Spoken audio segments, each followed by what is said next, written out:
Right, well, that was quite some cheery music for once, because it's been fairly old bagpipes and somber music all week, hasn't it? 'Cause we're recording this just the week after, obviously, Her Majesty's funeral, and we were planning to do this last weekend, but we kind of decided that, in due deference to the monarch, yeah, it was quite a weird. It's been quite a weird week. I was saying that everybody's saying that it was like Christmas without the presents on Monday, wasn't it? Everything was shut and Yeah, everyone was kind of stuck in the houses and things. Although, Nick, I understand you went to Saltburn for the afternoon. Did in the afternoon, yeah. Cut me lawn in the morning. Yeah, there we go. So, good evening, gentlemen. Are we all right? yes, fine. Aye. Thank you. Yes, it's been a strange, Very good. a very strange week, hasn't it? I felt a bit surreal, didn't it? Really. I Yeah. was glad of a Weatherspoons open on Monday afternoon, bros. I thought you'd be an ardent royalist, Nick. Went to White Hart in Northallerton. Well, they're all family good for tourism, bros, but I just didn't see why it had to last 10 days. You know, especially when she was 96, 97, it was expected. Why the whole country had to come to a grinding stop for 10 days? I couldn't understand it really. She said it was my sister-in-law works in Marks and Spencer's, and she said on Sunday it was absolute madness. Said by about 3 o'clock, every shelf had been cleared. Like, you know, I mean, it was a day, wasn't it? In fact, most shops opened again at 5 o'clock round us. A lot of the supermarkets, the Tesco Expresses, they all opened up again at 5. Yeah, the house shop opened at 5. People were just emptying shelves, you know, like buying 7 loaves of bread and like 12 bottles of milk. It's like very strange. We're quite a strange race, I'm pretty sure. I think it was a vast economic boost though, for lots of things. I mean, anybody been central London must been in Edinburgh, but they were saying that the cash flow for the airlines across the Atlantic's been bonkers. So even in death, she was, you know, raking a fortune for us. And the florists must be absolutely, they must be in the Caribbean at the moment enjoying, because I mean, that amount of money spent on blooming flowers. I mean, anyway, let's get back to drinks and brewing. So it's been a couple of weeks since we kind of were last on. So we did mention that we had, I think we just kind of that weekend or that day before, we just actually met up in York. So we're going to kind of catch up with that, really. We began this discussion way back. I was checking the day. I think it was back in episodes kind of 8, 9, when again we were deep in lockdown back in kind of early 21, and we were talking about York, and we were talking about, it took us 3 podcasts I think we covered about 45 pubs out of the legendary 365 which there are in York, and we started to talk a little bit about breweries, and it just got me kind of thinking about beer in York and breweries in York, and we've kind of come back to it. So I had the August bank holiday free. Nick was working, Bruce was available, so I headed up to York and spent a couple of hours on my own just having a look for some of these lost breweries. Met up with Bruce and his daughter Evie, and then we met up with Nick a bit later on when he finished work. So it's kind of a podcast of 2 angles, really. One is to talk a little bit about York and breweries and some of the old pubs, and also just to again reflect on our catch up. I went to my well, not my first, but I went to a new pub in York for me, which was Valhalla, which Bruce kind of dragged me in, kicking and screaming slightly. So we'll talk a little bit about Valhalla. We also managed to get the Phoenix, which again I think will be my choice of a pub now in York at the moment. Having been there, so that's the plan. So as always, I've only put beer highlights. I'd say it's been a funny week, really. So I know, Bruce, you've had a couple of trips out. Nick's been out a couple of times. Yeah, nothing too heavy. Well, sadly, it was a bit heavy in this case. I mean, when the weekend started off, I went to the Majestys Brewery tap at Castamorby. That was lovely. Night's drawing in, so that was lovely last Friday night. Then on Saturday, we went out to Linton Lock, which we have been to Linton Lock before, the village pub, but never to Linton Lock.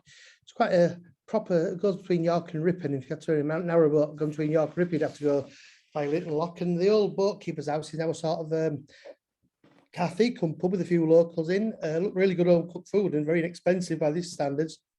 And you can sit over the lock, but lock, I'd say, was a bit smelly. But not a great choice to be, but it was a nice place to be.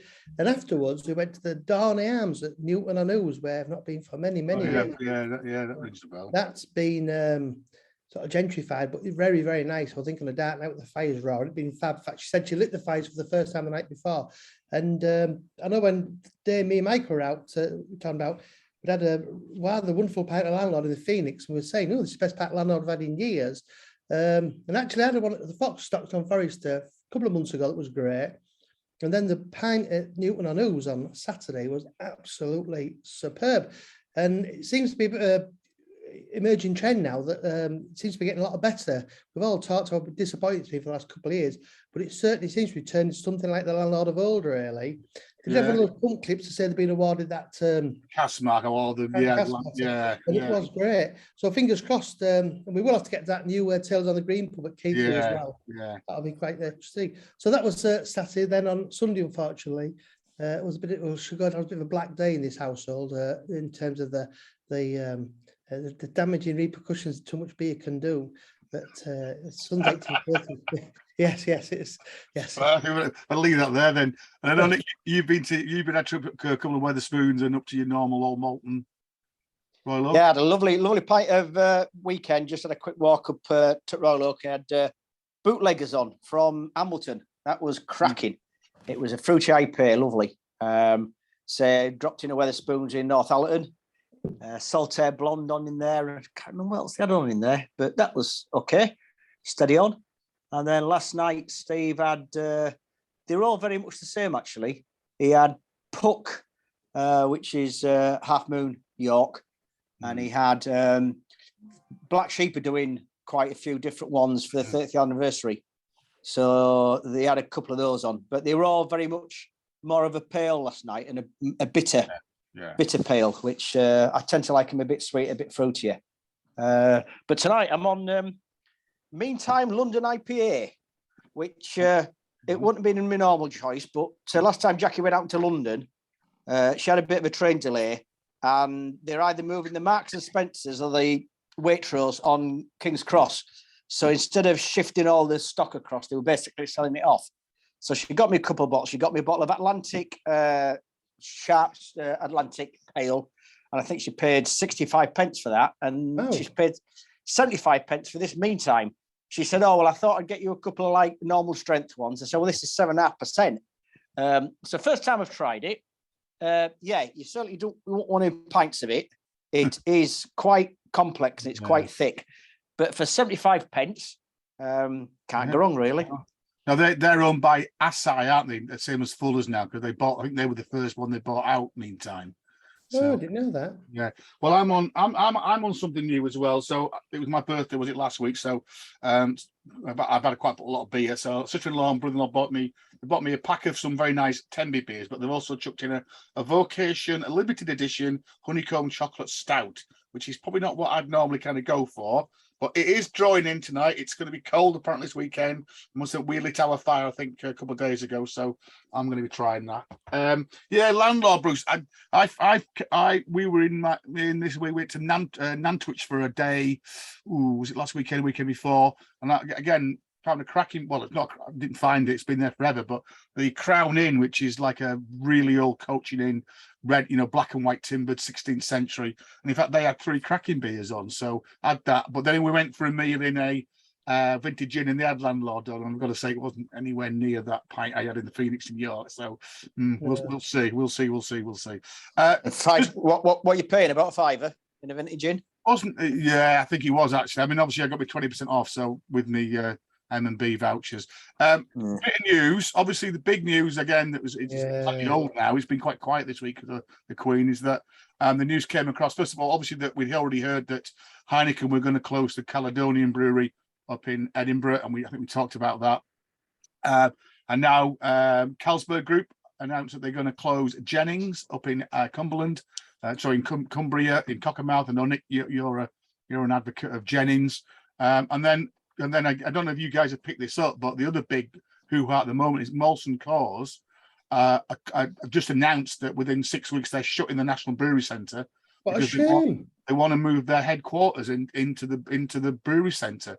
What a shame! They claim they're going to find an alternative, but like everybody say, well, Bruce, it's a proper brewery, isn't it? And the whole point is, the Shire Horses on the ground floor. There's a Tower Brewery. There's the Vats. How the hell are you going to find an alternative venue for that? So there's Roger Protz is really kind of onto that as well. But again, you wouldn't move your headquarters in there because it's an old building. So that's BS if you ask me. If you're in an office and you're in headquarters, you go into a modern building on an industrial estate somewhere. You don't go into an epic traditional building like that, do you? It's just an excuse if you ask me. And again, that kind of got me thinking again, not just there about Molson Coors and who owns what. And again, just again, some of those beers that are brewed everywhere. So Marston's Brew, Wolverhampton and Burton, Ringwood in Hampshire, Cockermouth, Jennings, Whitney, Wychwood, Charleswell's, Eagle Brewer in Bedford, Young's, Courage, Bombardier. You know, it's funny actually. I've been listening to a podcast tonight that Roger Protz did in 2016, and he was saying that this is what's happening. All these big brewers now are worrying because their market share is changing. You know, people are getting fed up of macro lagers and keg beer, and actually cask beer is on the up. Is it micro breweries? It's a boom, and because they see that, and so what they do is they just buy them out so that they can control the market. And there's still talk, isn't there? Inga Brew and the other one, is it Inbrew and AB? Is it? They're still talking about merging together and just creating this absolute megalith of an international brewing. And like he says, they'll just go to the bottom level, won't they? You know, he was saying that he'd been looking at lagers that Budvar still has 90 days lagering before they let it leave the brewery, whereas a lot of like the Czech beers that we drink now, if they've stayed 21 days in the brewery, you'd be lucky. And he said that's what happens. They just cut everything gets cut. We've talked about you put rice in, you use rice rather than malt because it's cheaper. So anyway, that's not good. And then linked to that a little bit, I know I mentioned these again. I did a little bit of a podcast a few weeks back on Macclesfield. I talked about two cracking little micro bars in Macclesfield, the Treacle Tap, and they had a sister pub in Congleton, and the Wet Lead Bar. I mean, that Wet Lead Bar was absolutely heaving this afternoon. We got the last two seats in it, and then they've just both shut. So they did reopen. In fact, I was there just had COVID, and I said they were okay. Treacle Tap was quiet because we were there very early on Saturday, but yeah, all of a sudden Macclesfield's lost two cracking venues. And linked to that, of course, we already mentioned that the Cheshire Brew House that closed as well. So it's a little bit alarming, really. I came across this, guys, and I just thought, wow. So again, for those on YouTube, you probably won't see this, but we've talked about the Hop in York, down Fossgate. And again, we all kind of rate it as a really great pub. It's an Ossett pub. It was a former Italian restaurant. And again, there's just a fantastic picture there. It's quiet. It's when we like it, Nick, in it there. You know, we'd get in that window seat there, wouldn't we? A nice kind of. You always get a seat in there because it doesn't really look like a pub from the outside. And there's so many other eating and drinking places down that street now. Yeah. It's one of my favourite pubs in York because I know I can always get in there, get a seat. Yeah. Beer's always good. They have a black board with what they've got on there. Yeah. Lads behind the bar are normally quite knowledgeable as well. So, and I was told last time I was in there, Bruce, that they will accept the camera card for the discount in there. Good. That's good, yeah. So yeah. So I don't know why you put this up. Loads of breweries, and I've got a picture of Titanic, are now doing cask lagers. We've just been kind of moaning about lager, but that seems to be the current trend. So Miles gone, dippers have gone, and I say anybody who's any good at brewing at the moment is brewing lagers. So Titanic are just launching a cask at Vienna lager, but I've seen quite a few breweries, and I think they often say that the test of a great brewer is making a great lager, because it is quite difficult to do to get the balance right, and obviously to lager it for however 90 days or whatever you're going to do it. So maybe something to look out for, cask lager. Well, a lot of them have been doing the Helles, haven't they? The Helles style lager. A lot of cask brewers. Well, they're still serving those through carbonated pump, whereas this is hand pump lager on the bar, which I think will be interesting. I'm not actually seen any in the pub yet, so maybe keep an eye out for that and kind of have a look for that as well. So I should test you guys really, because Bruce probably would get a few of these. But the point of the podcast today is we've said this before, that York's had this myth that there's a pub for every day of the year, and it's not quite true. But there are certainly something like 270 pubs within the walls of York. And we discussed some time ago, I think we were talking about York Brewery as well at the time, which obviously has decamped across to Massam, in that York had a very big brewing industry in the 1800s, and then all of a sudden, towards the end of the 1800s, and we're moving to the 20th century, it just almost disappeared. And indeed, for 40 years, when they closed Hunt's Brewery down just after the Second World War, for over 40 years, not a pint of beer was brewed commercially in York. And say it's the 7th biggest city in the country, and has got a great drinking tradition. People have been drinking York since the early, literally when the Romans arrived. And we had a few speculations about what that might be, and perhaps come to that in a minute. And that's got me on a bit of a mission to try and think about that and putting a book together and spending quite a long time in the library and stuff. So yeah, so just for, again, if you're on YouTube, so probably the most famous brewery in York was Hunt's, who again were the longer lasting, and they were down by Old Work, Bruce, weren't they? Down by kind of Monk Bar, if you know York. Johnny Hunt's, yeah. Johnny Hunt's, they were down there. I mean, the homes that the brewery workers lived in, the Hunt's Brewery Arms houses, they're still there in immaculate condition on Fulford Road. They're great. But unfortunately, there's no sign of. I mean, no sign of the brewery. It was bought by Camerons in the 1950s, I think. They brewed for a little bit, as always. They said they'd carry on brewing, and then they didn't. And then they finally demolished the brewery in about the 70s, I think. Hunt's Chimney, I can remember it, and you guys probably can, because it was near the John Bull. You could see the old Hunt's Chimney down there. But that was demolished, and it's all houses down that end of all of that. And you mentioned that before, Bruce, because that was where the Irish kind of ghetto was, wasn't it? Around that area when the railways came to York. Yeah, that was Fossgate, Warmgate, really. Yeah, and then a little bit around the old Bedden bit as well. Yeah, They were the notorious ones. I think the most vast amounts of people. I mean, same Bedden, it's only a street of, a couple of 100 meters, and they were insane. I've got something like 1,800 people crammed in that room, in almost the original housing multiple occupancy. And because they were all here from the railways, obviously York became the railway centre of the north of England, and that's what they were doing. But Hunt's always used the Minster as their kind of their marketing. So on their bottles and on their thing, you don't see many Hunts. I've seen a few, beer trays, but they're maybe not as much as you thought, really. Ashtrays. Yeah. Brett Brewery was another fairly big brewery. They didn't, maybe not quite as big as Hunt's. And again, there's a link here. If you go into the Star Inn, which is quite a famous pub in York, it's not that great. Down, what's that? Is it Petergate, isn't it, where the Star Inn is? There is still up there, one of their old windows actually in the pub. We talked about the Tadcaster Tower Brewery because they were Hothams initially in York. And they were bought out by this not mad, but three old Etonians apparently, who were kind of wanting to get into brewing, and they quickly moved the brewery out of York down to Tadcaster, and of course Tadcaster Tower Brewery is still there. It's one of the three breweries that's still working in Tadcaster. We were a bit kind of downtrodden at one point, Bruce, because me and you and Evie trod around quite a bit and not found much. And then me and you would never come across this place. Oglethorpe is a very interesting, obviously a very Viking name. Oglethorpe is a lovely little street that had anybody ever goes down, kind of near the Minster, but off the kind of main thoroughfare. And there is still pretty much a whole brewery down there, which is now very Posh Apartments, which I'd never seen, and I don't think you'd ever seen. And that was where March's brewery was. So we're going to have a look at that as we go through as well. And then the other thing I picked up as well is that down near in Clementhorpe, where there was once a brewery, and near the Slip Inn, I'm going to show you the malting shortly, there was a botanical brewery, very much like the Fentimans in Hexham. And apparently they were as big as Fentimans in Hexham in the northeast in their heyday. And that was Sinkinson's, which was a botanical brewer. Didn't brew any alcohol, but brew all the ginger beer and the sarsaparilla. And they had quite a big outfit, apparently. So that's kind of the kind of plan that we're going to be looking at, really. So we mentioned York Brewery a few times. York Brewery broke the duck, and in the, late 80s, early 90s, I think, when they began brewing and got a premises in Toff Green.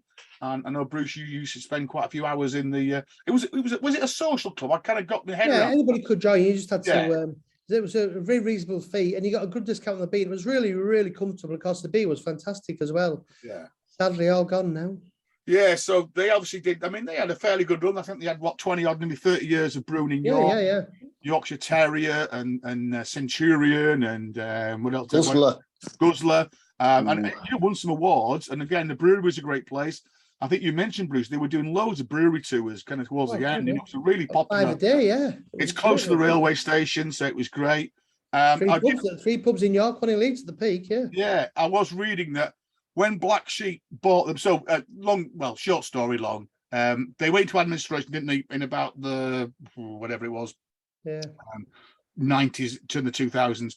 Initially, they got bought out by, it was a Lancaster brewery, was it Mitchell's of Lancaster? It was Mitchell's, yeah. Originally bought them out and tried to keep on brewing. That didn't work. Mitchell's themselves went into administration. So Black Sheep came along and bought everything out and bought all the, obviously the brewery, the names, etc. And they did apparently want to carry the brewery on here in York, but the landlord, who the brewery, they were renting, just would not engage and didn't engage for almost a year, apparently, with the brewery. This is all on the Black Sheep website, actually, if you can have a look. And in the end, they said, look, what can we do? And then eventually they got then a huge rent increase and also a lot of liability to actually repair the building, because obviously it wasn't in a great state. And it just wasn't viable. So they upped sticks and took all the brewing and everything across to Massimo. It's the same landlord who rented Briganti's. Right. Yeah. That was actually go through from Briganti's to York, where it was like a secret door. And they're all stood empty. Yeah. Absolutely. It's a shame. I think it's been empty a while now. So what else state it would be? And of course, Black Sheep do keep saying that they are still keen to get back to York, but who knows in where we are now. Don't know. So what we talked about back in whatever it was, episode 9, and we all kind of threw in some ideas. Why was it that such a fantastic city, why was brewing and to some degree still is a kind of a second thing? I mean, obviously now we've got Brew York and talked about the Three Beards Brewery, and obviously some great breweries. Bruce mentioned Ainsty there, just on the edge of York. So I think, Nick, your view was you talked quite a bit about maybe space and obviously medieval city, and breweries need space and the cost of rents and things. So that I think that that's a fair point. Bruce, you wondered about Rowntree's. Rowntree's had obviously a very famous, although it's Nestle now, isn't it? But for most of York's industrial history, Rowntree's were the dominant players, and of course, famously Quakers. And whilst they were not teetotal, they certainly promoted and public, mainly because they wanted to kind of look after lower classes. And they felt that drink was the the evil that sent people to the to the poorhouse or whatever. I talked a little bit maybe about the railways and about maybe the water, and obviously again we've done a whole episode on Tadcaster. Tadcaster is 12 miles down the A64. Obviously rail probably about 20 minutes, and obviously had fantastic water. A bit like Burton, and obviously became a brewing capital. So I guess I'm still working through writing a book about it, and it's still very much kind of all over the place, really. I'm just now looking at water, because York was one of the first places that tried to get its sewage and its water sorted out. Although, again, I've come across that it was a bit of a myth that everybody drank beer rather than water, because the water wasn't very good. The beer wasn't very good either, because the beer had calories in it. So if you were some little poor peasant and you were bloody working 12 hours a day, water didn't really get it, did it? So you drank beer because it gave you energy. It was, it was like the Lucasade of the 15th century. You drank small beer, so you didn't get pissed, 2.5%. And, so anyway, that's another story. So I got myself to York. I took that picture there of the railway station, which is a wonderful railway station, and apparently was the biggest station, in the world when it was first built in the early 1800s, and obviously was the centre of rail for the north of England. And almost straight away, you're kind of into history, aren't you, Bruce? When you walk around that corner, absolutely, you get to Micklegate and you get to Blossom Street, and suddenly you're straight into York's history, really. And to the left of you walking up there is Micklegate, and you're into one of the old kind of York, famous streets. But even on this corner, I mean, there are at least 2 or 3 pubs on this corner, aren't there? And the Windmill kicked us off. So the Windmill, which I don't think, Bruce, I'm sure you've been in the Windmill. I think I've been a long time ago, Nick, when I was playing rugby, but you've been in the Windmill? Yeah, I think so. I think when we used to meet up with lads from York, when we were all working in the same place, can't remember much of it, to be honest with you, but yeah. Huge, big cavernous pub now. Gets its trade affected because, of course, you got Wetherspoon's right opposite, and of course, people are drawn to the cheap beer. And a Premier Inn just next to it. Sadly, it's in the hands of Green King now, and got that awful Green King corporate thing going on. So now, but it does attract big crowds. Very quite sport-led pub, really. Has 2 Premier Inns next door to it, each Premier next door to it. It's a great location, of course, for the crossroads. And on the way to the race course, of course, it gets tons and tons of people in the race days. So it's all about location. And you can see again, if you're on YouTube, you can see it's a slight mix of buildings actually, but it was obviously a coaching inn. This is the road south from York that heads towards Leeds and Tadcaster and up to the first bar. So you can see it's got the coach arch where the coaches would go through. And again, first got in 1769. And the reason why I was interested because actually there was a brewery here, so this had its own brewery. In 1893, had its own brew house, and then it got bought out by Brett Brothers. It became a Brett Brothers house, and like Bruce says, it's now a Green King, but it was a Burnian as well for a while. which Yeah, I think remember I that. remember Bernie in as well. So that was the first start. There's not much brewing history left in it, but it's an interesting start. So almost across the road, across the road from the windmill is a non-pub building, but it's got a link down the road. So I don't know if I've explained to you this, and if you guys know this. So a little bit further down Blossom Street, across from the Everyman Theatre, is the Bay Horse. Apparently, at one point, there were only 20 Bay Horse pubs in York, so it's quite a common name. Little bit of dispute about why it's called the Bay Horse. Any ideas why it's called the Bay Horse? No. No. The plaque on the wall there, again, if you're on YouTube, on the right-hand side of the building, there's a plaque. You see that little overhang there? There's a plaque there. Now, that talks about Cleveland Bays, which obviously are a kind of a heavy horse, a horse that would have been used for things like the dray carts, etc. But from reading Hugh Murray stuff, he reckons it's after the Moulton Bay. And the Moulton Bay won, and again, there's a nice link to the podcast. Moulton Bay was a racehorse that won the Jim Crack 500 Guineas, which, without knowing about horse racing, but apparently was one of the first ever major. I mean, 500 Guineas was a lot of money, wasn't it, in those days? And it was one of the big races at the time, kind of before the Derby and stuff started. So that's why that's named that one. Now, again, this is another pub that used to have its own brewery. So that's why, again, I nicked round the back, and actually a very nice pub garden round the back, beer garden round the back. Not much sign of a brewery, though. Now, the other picture on here is the Bar Convent. So directly across the road from the windmill and from Wetherspoons is the Bar Convent, which is the oldest, whatever the word is, the oldest living convent in the UK. It's Catholic convent, and there are still some nuns there. Although it's quite nice. Apparently, it's a nice hotel now, Bruce, as well. Very the food's not bad. I do a lovely breakfast. Yeah. Any ideas what the link is between a convent and beer and brewing? Monks. Mm. Well, apparently in the 700s, there was a brew house on site, but unfortunately it was only for the nuns. So the nuns used to brew their own beer. However, in the 1800s, the nuns, being the nuns, and Catholic nuns especially, to make a bit of money on the side, began to give out commercial loans as kind of part of their, trying to give poor people a leg up. And they lent some money to a particular gentleman, and with that money, he bought the Bay Horse down the road. Unfortunately, he went bankrupt. So when he went bankrupt, the nuns were given the pub. So for about 10 years, the convent actually ran that pub and they actually owned the pub, and then eventually sold it, and they sold it on. So that was a nice little story there about the convent. So that was a nice little start. So I then set off, my picture got a bit weird here, set off down Nunnery Lane. And a pub again, Bruce, which we talked about recently actually, because it had been shut for a while. It featured in our podcast, and this is the Trafalgar, which is about halfway down Nunnery Lane. So Nunnery Lane is the road that comes off the convent. Also interesting that it kind of parallels the wall, doesn't it, the southern wall of York. So it's quite a nice. A great pub in Winter on a cold day. It's full of fires. I just have to get a charger for the Mac. Okay. So anyway, the Trafalgar is a Sam Smith's pub. So that's our first mention of Sam Smith's today. A pub that we've all been in Queen's Town, quite like it. I know Bruce did say it was shut for a while following COVID, but I'm glad to say, as you can see from the picture, it has reopened. Again, so another pub that's got quite a lot of debate about its name. Obviously, you think that it's about Trafalgar, obviously the naval battle, and indeed the pub sign itself, which I've screwed my picture up here. The pub sign does actually show a picture of Trafalgar and the Trafalgar headland. But again, Hugh Murray, who is the Doyen of pubs in York, also suggests it might, again, named after a horse, Trafalgar, which came second in the Derby. And again, it was a York horse, and again, won a lot of big races. So, but good to see it open. This, again, was another Brett's house back in the days, but a nice little solid pub. Now, a bit further down the lane, and you know what? I've probably gone down this road that many times in my 50-odd years, and I've hardly actually clocked the two pubs down here. And again, I know I've chopped with Bruce already. Look, Nick, have you ever seen these pubs? The Victoria Vaults, for example, which is just a little bit further down from the thing. Now, again, I was interested in this because this is another pub that had its own brewery. Live music now.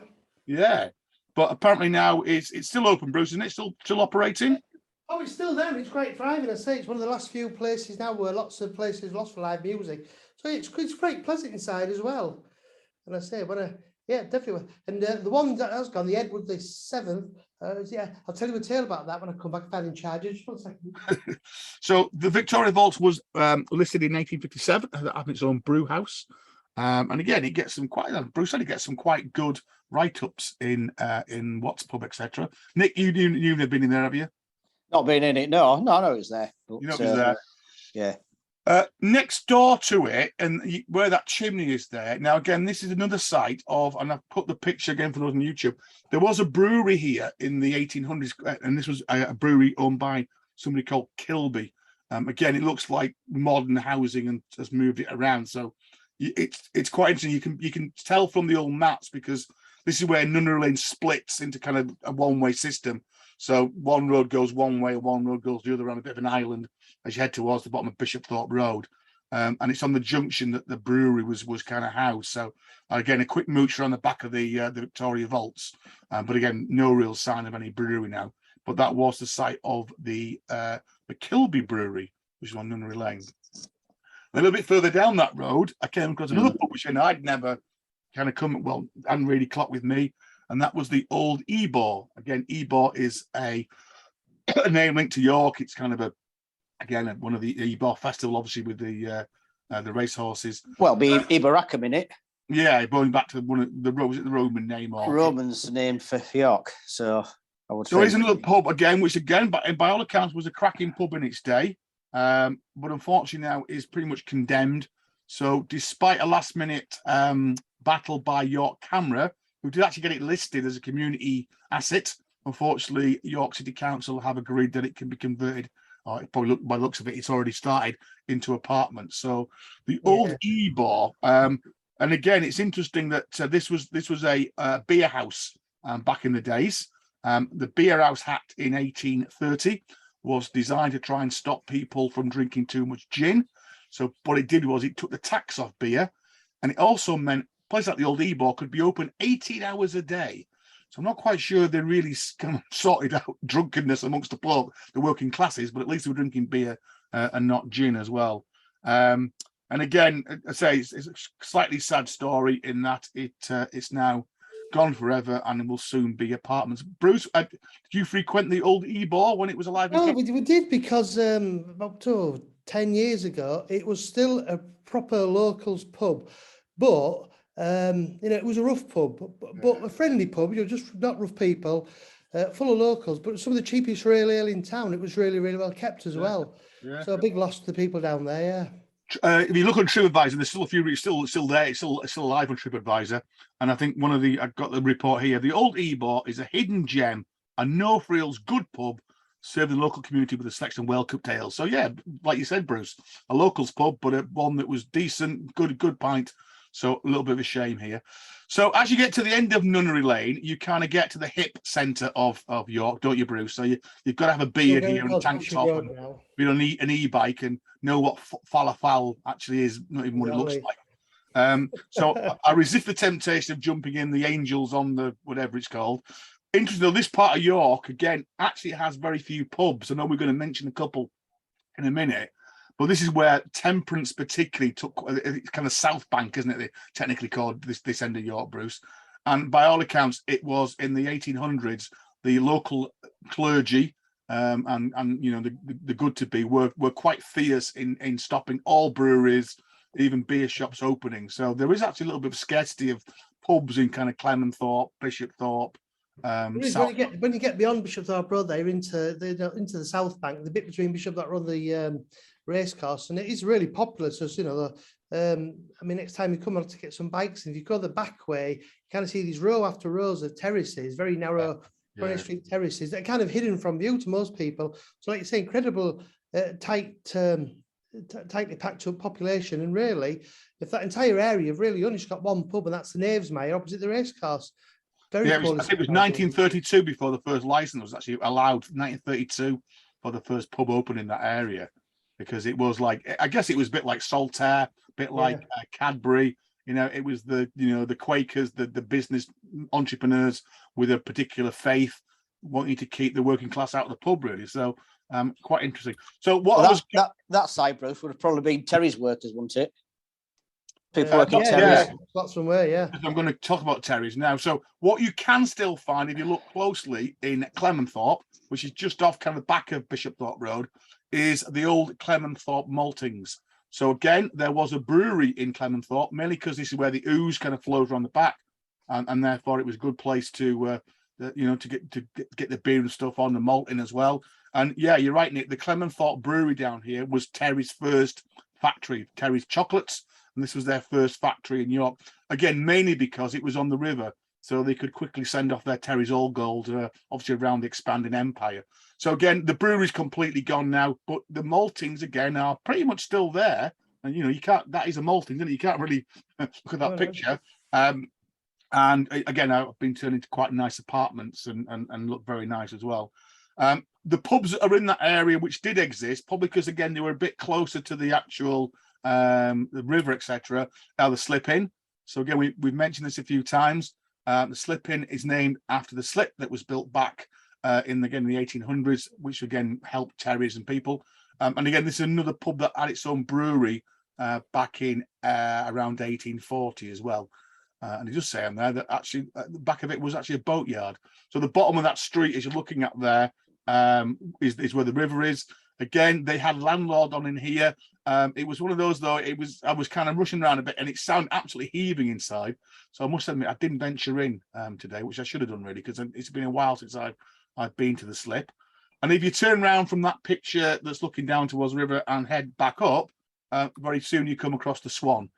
Again, and this is another pub that we featured in our last podcast. Last time we were together, we had a very nice pint in the Swan. We're in that wind there that was on the back there.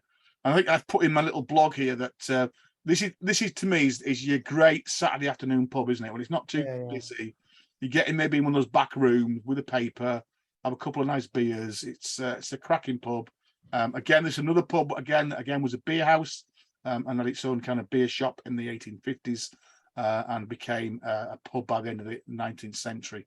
And it says there, it's still got its 19th. It's a Tetley Heritage pub, isn't it, the Swan? It's free house. Corridor pub, wasn't it? The corridor was one of the main classic 1930s layout inside with a corridor, and then you've got your serving area, and then your rooms off it.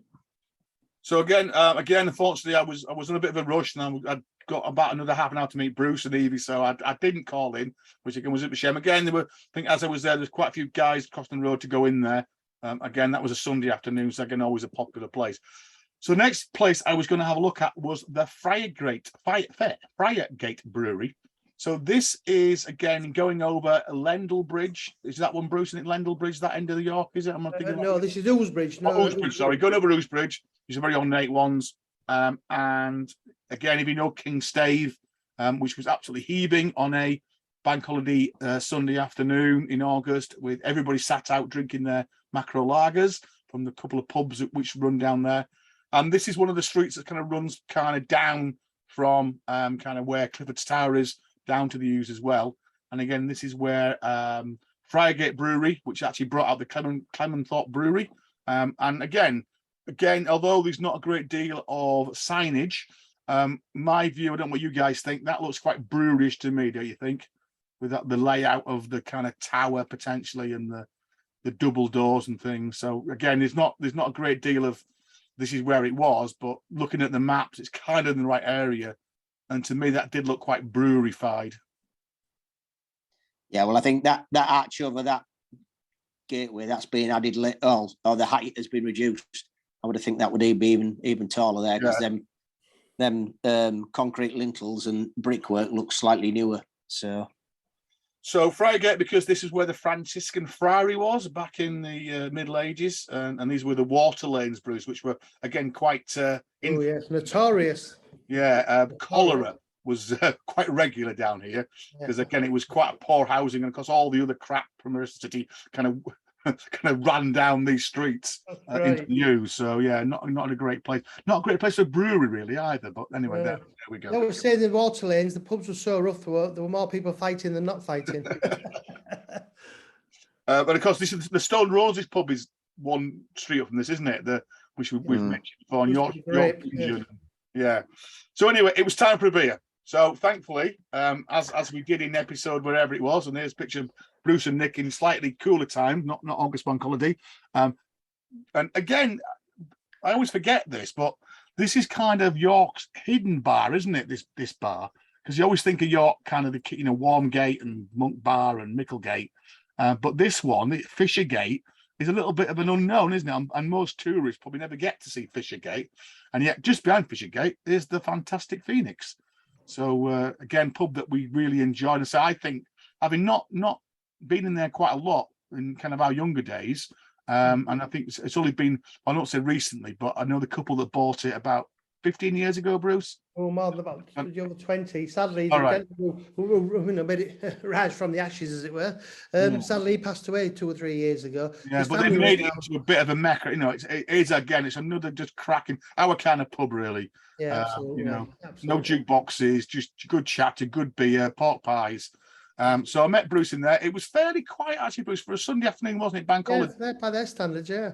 And it tends to be a locals pub and maybe a tickers pub, isn't it? So you tend to get locals going in there, and then people who know about beer, because there's always a fantastic range on. It does get a huge boost, of course, when there's concerts on the Barbican. Oh yeah, because of course it's right opposite the road. So yeah, I'm sure that helps. So again, I got in there first. Bruce and Evie were on their way, so I got myself in there, a little corner table where we always try and find ourselves. That's our table now by the fire. And I kicked off with a New Zealand IPA, which again is another beer that seems to be doing quite popular at the moment. This was one of Saltaire's, and I've got to say it was very, very good. But as I think this is where the landlord bit, as I was kind of waiting, although the pub was quiet, there was a bit of a queue at the bar because the guys in front of me just ordered 4 pints of landlord. And halfway through the second pint, the barrel went. So the guy behind the bar ran downstairs, tapped the new. Said, "Oh, don't worry, there's a new one ready to tap in."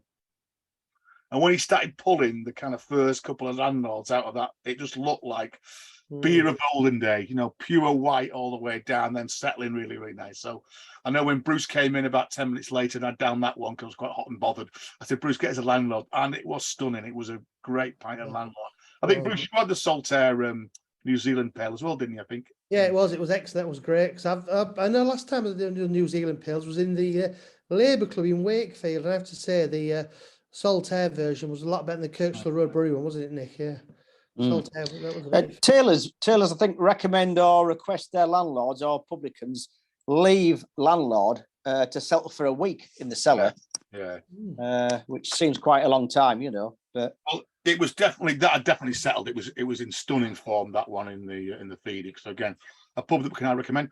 So we set off then, and we were going to head towards Warmgate, and on the way, kind of went through a very what's this bit of York called, Bruce? This is Hope Street. Hope Street. Yeah. Kind of surreal, kind of mid-war council estate in the middle of medieval York, which feels completely out of whatever.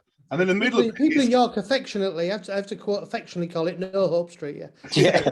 He who enters, give up all hope. And in the middle of this little council estate, in the middle of medieval York walls, is a stunning pub called the Brown Cow. Another one of Mr. Humphrey Smith's establishments, but again, unfortunately, it's looking rather sad now. And then I think they did reopen, Bruce. It was closed up COVID. It reopened in a few weeks, and unfortunately, it looks again fairly terminal, which is a shame because it looks a cracking little boozer. This does. It is got a two-room pub. Last time I was inside the Electric Beer, the interesting about the Brown Cow was it was actually about 30 years ago. It was York's only Timothy Taylor's pub, house. Right, And then what they did was they thought, "Well, coming all this way," so they did a pub swap with Sam Smith. So sadly, lost it. And I have to say, if I was having to be absolutely nailed down to wherever the best pint of beer in my entire life was, one Monday evening, me and Neil Sudderby, who was landlord of a pub we used to drink when we were younger, we came through to York to visit some of the pubs on a Monday night when it was still a Taylor's pub. And the landlord in there was like nectar. And if I had to think of the best ever pint of my life, it was in the Brown Cow. Yeah, it was stunning. Yeah, no, there we go. So again, another pub that looks like it's on its way out. I can't imagine Humphrey's rules work really well in a council estate like that, because I guess you'd want your kids in, wouldn't you? You want your sport on the telly to make your money. And isn't that one where he got rid of the landlord and the landlady or his managers, and they refused to go, and they were living upstairs, so he wouldn't let them come in and out the pub by going downstairs and out the door. So they had to build some scaffolding out of one of the bedroom windows. And that's the only way they could get in and out the pub, because whilst they couldn't work there anymore, they still had a right to stay there for so long. So he said, well, you can stay there, but you're not using my premises downstairs to exit the pub. So they had to put a ladder out the window and build some scaffolding. So the target here was Warmgate, which is again one of York's more famous gates, the gate that's across from the Barbican Theatre and Snooker Centre and everything else. Warmgate is, I think Warmgate is probably, if you're going to go on a pub crawl in York, you could probably drink 13, 14 pints down Warmgate and not leave the street, going in different pubs, because Warmgate is literally swarming with pubs. And by all accounts, it always has been swarming with pubs. And of course, halfway down now is Brew York and the beer house and, you know, the kind of all of that. But you've got you've got the Five Lions, you've got the, what's it, Royal Oak on the corner, you've got, is it the Pheasant down there? You know, there are just literally a pub every other step. Again, although slightly forlornly, as we kind of walked onto Warmgate, we came across our hallowed pub of yore, the Spread Eagle, which is now the what's it called these days? The Lebanese, I've written it down somewhere. The Yemeni Heaven now at the moment, because it's been bought out by a lady who does Yemeni food. Bruce regaled his daughter with tales of the cat and nine tails, Nick, the infamous full French baguette, laced with roast beef and onion gravy. Onion gravy. On a huge bed of chips, yeah. And so the Spread Eagle for us back in them, I noticed it was Mansfield pub outside there, but back in the good old days, in the late 80s, early 90s, after going to the John Bull in Laythorpe, you'd go across the Spread Eagle. And again, Theakson's was normally dominating the offer, but they always had 2 or 3 decent, really great beers on. So certainly for us, one of our meccas. Well, the old pub sign, because it was one of those proper old-fashioned Timothy Taylor Championship beers, pub signs, wasn't it? Now, I did notice I've gone the wrong way somewhere up here, so I'll go back here. So the plan here was not to kind of go to Brew York for once, but to try and find the Crown Brewery, because again, Warmgate being so full of pubs, again, it had its own brewery, and this was the Crown Brewery. Again, it didn't stick around very long, and as you can see there's absolutely no evidence of Crown Brewery these days. That's just a Royal Oak 1970s, just a 1970s housing estate. So from Warmgate, we got into the kind of throng of York, and we were ready for another beer. So we contemplated going to the Bell or to the Hot, but now we walked past there. And Bruce, I was trying to get us to go to the Shambles Tavern, because that's, again, I quite like that. But Bruce dragged me into Valhalla. Or the Market Cat. Or any of those other great traditional pubs. Bruce dragged me into Valhalla and then asked me to buy him a pint of Budweiser, which again was Budweiser, not the American Budweiser, the proper Budweiser. So it was okay. I've done it. I think I share a bit like you, Nick. It was all right. It was interesting. But yeah, I mean, apparently the building is not even medieval. The building itself is about 50 years old, because apparently the building was burned down in the 1960s. So I mean, it is a very faux building. It's made to look like it's been there for 1,000 years, but although they did say that I think they have tried to get reclaimed timber and things as well. It was pitch dark for a bank holiday Sunday afternoon in August, and it was quite. I give it due. It was busy, and we got to sit upstairs, and the bar. Actually, I've got to say the lad behind the bar was great. I did try their local beer. I had a Valhalla Pale, which is brewed by Ellerton, the little brewery out, Half Moon Brew, and it was all right, actually. It was quite nice. It was all right. So I've ticked Valhalla. I probably won't be going there back again unless I've got some Norwegian friends or Danish friends with me. You can have a Horn of Mead, of course. You can have a Horn of Mead. Horn of Mead. So then we kind of nipped across King Square, which was very busy with the normal people eating fire and juggling and whatever.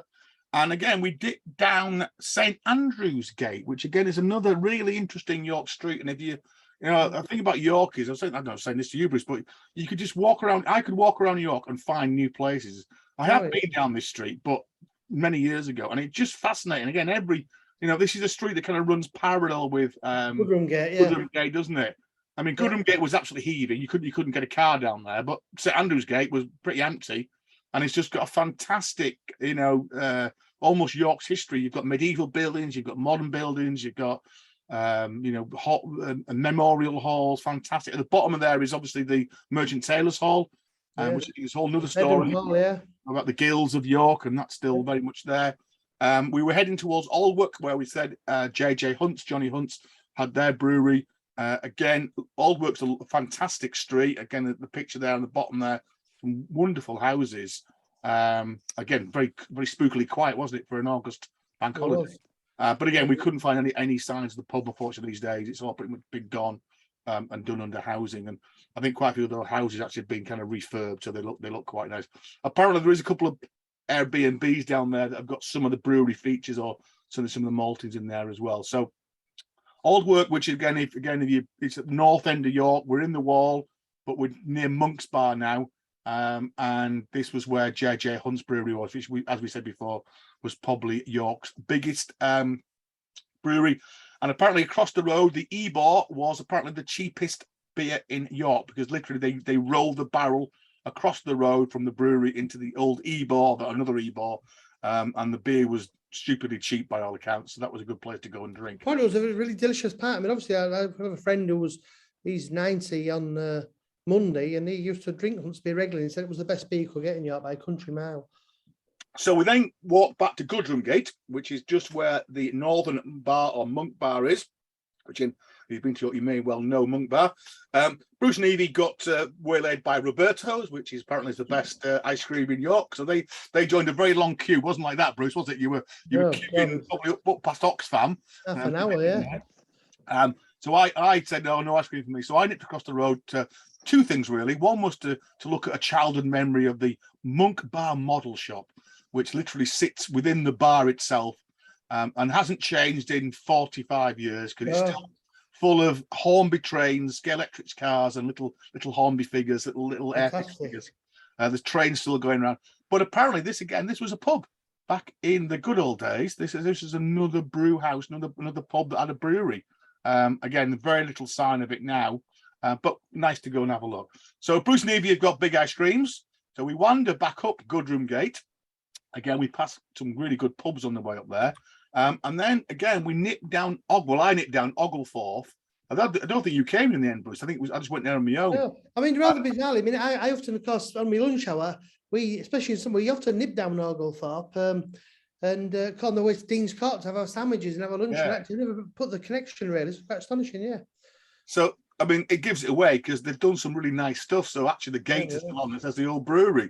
And look at that. So again, if you're not on YouTube, the old brewery gates in the nice gold old brewery, and behind that is the Minster's eastern end, and literally kind of a pint's throw away from where the brewery was. This was March's Brewery in Oglethorpe, which again went through a number of different hands and different breweries. But again, they've done quite a nice job here. Now all very posh apartments with parking, which is quite useful.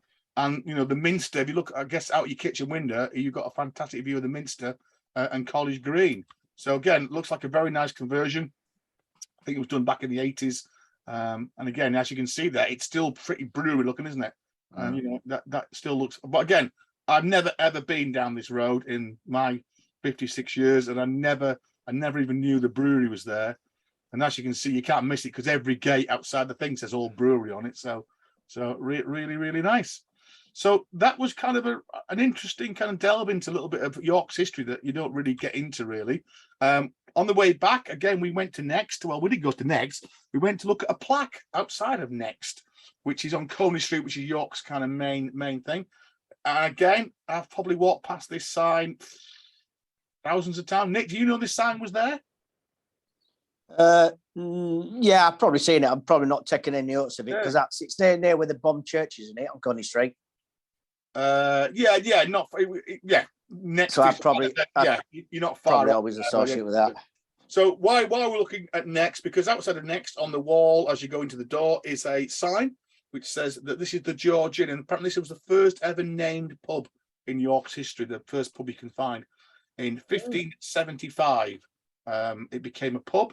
It was called the Georgie Hospicium because again, it was Coney Street was actually the coaching street, so it was where the horse-drawn coaches on the way to Hull, Manchester, and Newcastle would call into. And Charlotte and Anne Bronte moved there. And in 1969, Leakham Thorpe, which was York's Selfridges, took the building over. They were kind of York's kind of premier, whatever you call it, department store, weren't they? And then again, I say I've gone through a few now. I think it's been River Island and a few other places. It's now next, but the nice sign is still there. And again, a good link back to York's coaching history. And the final venue, which we didn't get dragged into, although I've got to say, Yates's, apparently I must go into Yates's, because when I read their reviews, they do get quite a good write-up, actually. It's a bit like a Wetherspoons, maybe slightly upmarket. Well, no, not much market. But they normally have at least a couple of decent beers on in most Yates's. But again, you can probably tell from the outside of it, this is the view across the river. This looks very kind of warehousey. And this was part of the Hotham's estate. And then part of the Camerons bought this out in, again, the 1950s. They used it as a warehouse until I think it was 1970s, when they converted it into the tavern in the town. And at the time, it was the biggest pub in Northern Europe. It had 7 bars. It had 1,500 capacity. Wow. It was the place to be seen in York if you were knocking around in the 1970s. Obviously, then the 80s took it over sometime later. Do you know what? I think I have been in here. There used to be another pub down here as well. There used to be a record shop as well, didn't there? Record shop downstairs. Yeah, record shop down. That's right. And I can't remember what the pub was called. So I don't think I've been in it since it's been Yates's. I don't know, Bruce, if you've been in there. I've been in about twice. It makes that incredible noise you want to get in pubs with sticky carpets. That unique noise.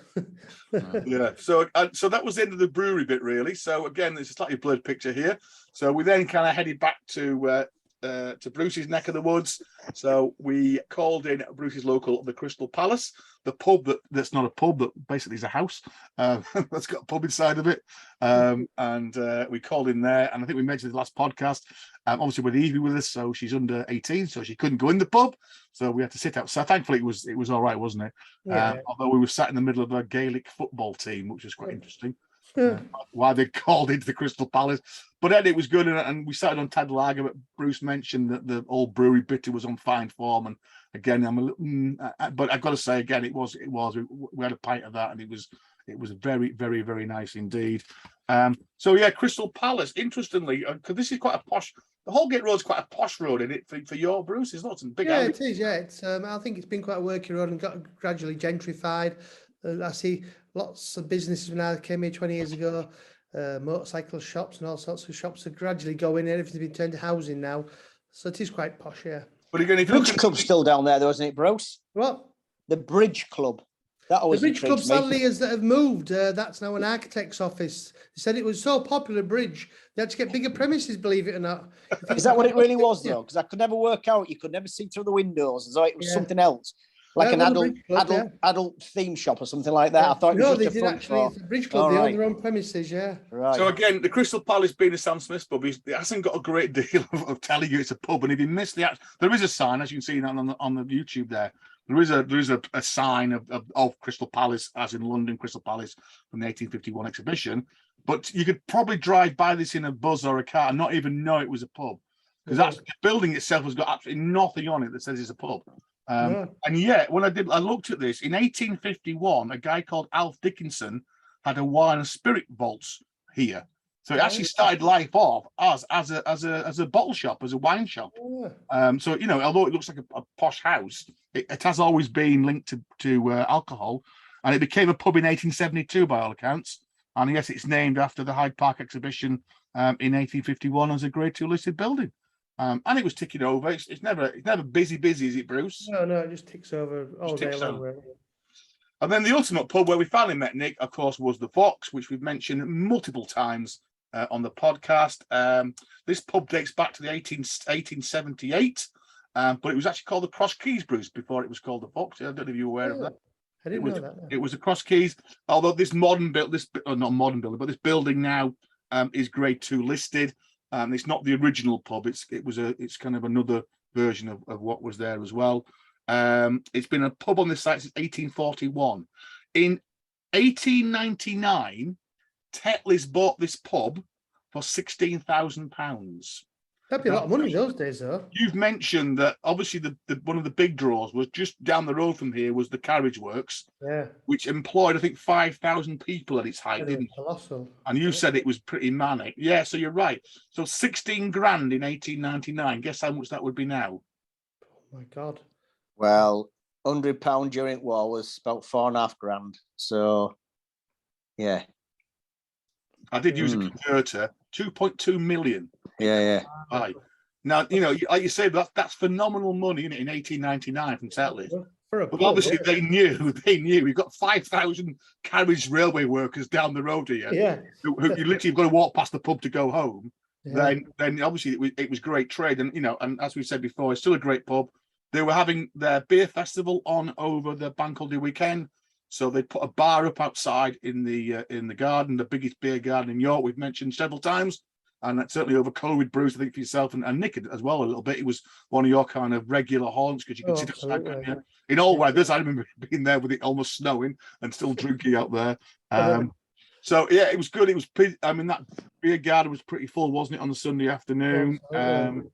We actually worked out the beer in the bar was actually slightly better, or not better, but there was a better range actually inside the bar. So we ended up moving inside there, and we took over a little room. Again, we mentioned for some lovely rooms in here, all linked to kind of railways, aren't they? Different kind of themes. Yeah, sprinter room. And there's a little, that room in the back, there was probably, 9 of us, 10 of us in there, and we pretty much filled it in with that little room behind the bar, which was very nice. And then, Nick, you joined us around about 6:30-ish. Managed a couple of beers in there. Very quick ones, Yeah, we mainly stuck on the kind of salt and the salt and the Ossett beers, didn't we? Because they're linked there. I think we drink? Oh, we drank the Tweed one, didn't we? Tweed, yeah. And you got us onto Chelsea, I think, because you were catching up a little bit. We moved on to Chelsea, which is that slightly stronger. They call it a silver beer, don't they? Chelsea, which was very Excelsior. nice. So, yeah. So all in all, a very interesting day in York with some fine drinks and catch up with Bruce and eventually Nick. And we probably ended up having 2 or 3 pints in the Fox, and then went across the Bruce's for some very nice chili. And some macro lagers, but we'll ignore that for the time being. So yeah, very, very, very good. So certainly 1 or 2 places that I'd want to go and have another look there. I probably won't be going back to Valhalla, but no, I just you know what? I just can't wait to get back to York. Living away from it. I know Bruce, for you, it's kind of you see it every day, don't you? But it is an amazing city, and certainly, definitely, if you're into your beer. We'll do the Fulford Road next time, the Wellington, the Light Horseman. We've started going to Victoria Vaults a little bit now at Heslington Road. It's the only last surviving old mill pub in York. Because I think they used to have the Grapes, well, the old mill. Oh, no, it was the old mill for a while, the Grapes, wasn't it? They sold Twix. But I have to say, the old mill brewery bitter in there at the minute, it's almost like it's delicious. It's like a really old-fashioned taste to it. So yeah, we'll head that side of town next time we come. Sounds very good. So, gents, that is this week's wrapped up a little thing. We did say that we're starting to run a little bit out of kind of ideas because, again, we're all fairly busy at working things, and the year is cracking on. We have said we must do something on Malton because that is the name of the podcast. So I think the plan is next time I'll try and think of some theme that we need to do. We might probably do a couple of that. So probably a couple of weeks' time, we'll stick to probably into October. We will get together and we'll do a little bit about Malton. We've talked about Malton before. We've done a little bit of the background. We've talked about some of the pubs in there as well. And again, I've got to say, I don't know what you think, Nick. It's not quite got the beery pull because the food bit is taken over a little bit. Maybe hasn't quite got the beery pull that it would have had, say, 15, 20 years ago. Well, no, but if you know where you're going, probably some of the beers actually improved and the choice and the range has improved. So if you know where you're going, you can have a good crawl, not as in lots of premises, but you can get 8 or 9 decent beers down your neck and, different breweries, all predominantly all Yorkshire breweries. So what more do you want, really? I didn't know it was in one of the weekend papers again as a place to go to. And then they mentioned Brasscastle Tap was the perfect ending to the kind of little soiree around Malton. You go get your macaroons, then you go to the Fox's Butchers, and then you end up at the kind of the Malton Tap, so the Brasscastle Tap. So if I spoke to somebody, I was with somebody the weekend who'd been to Malton, and they'd been in there and really enjoyed the tap. I think it's growing on you, Nick, isn't it, Brasscastle? I would still rather than going one of the true pubs in town than a converted bag shop that sometimes you always struggle to find a seat in there. Which I'm not saying for a pub to be busy, but I think they could improve their trade by going in somewhere a bit bigger and create some different areas as well. Because sometimes you can go in there, it's quite noisy, simply because it's that one room. And if you get some slightly inebriated middle-aged people in there, then yeah, they tend to be a bit loud. Yeah, you do wonder what they got there in plan. Because I mean, like you say, it's pretty regular. It's pretty full most of the time. Actually, it's getting a bit of a venue now.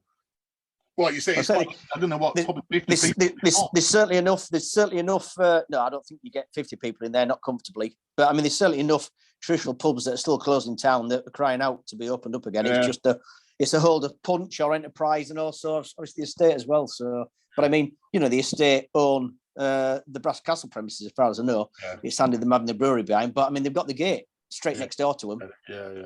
Yeah. That's got a lot more potential. It's got rooms above, if they really wanted to go and, expand the business in that respect. They've got that. They've got the George diagonally across the road, which is another pub that's still closed.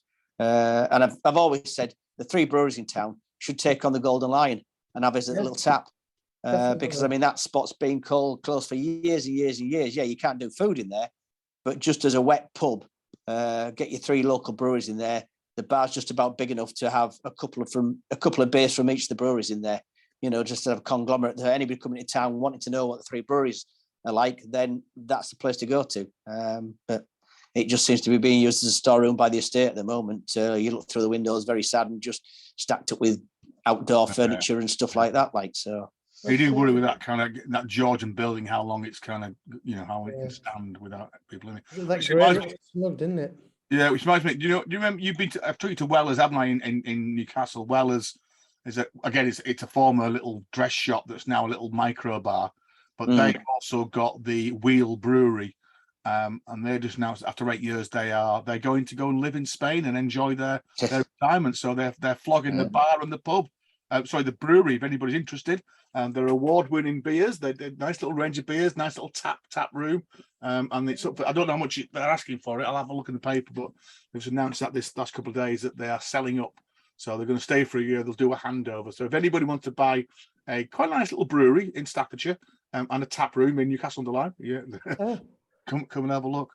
Right, guys. So I say we'll catch up in a couple of weeks' time. So ching ching, happy drinking this weekend. Hopefully a bit more kind of back to normal. Now things are all kind of morning on. Nicholas' glass is empty. So we'll catch up in a week or so's time. It was only a little bottle. I'll play the ukuleles. Bye.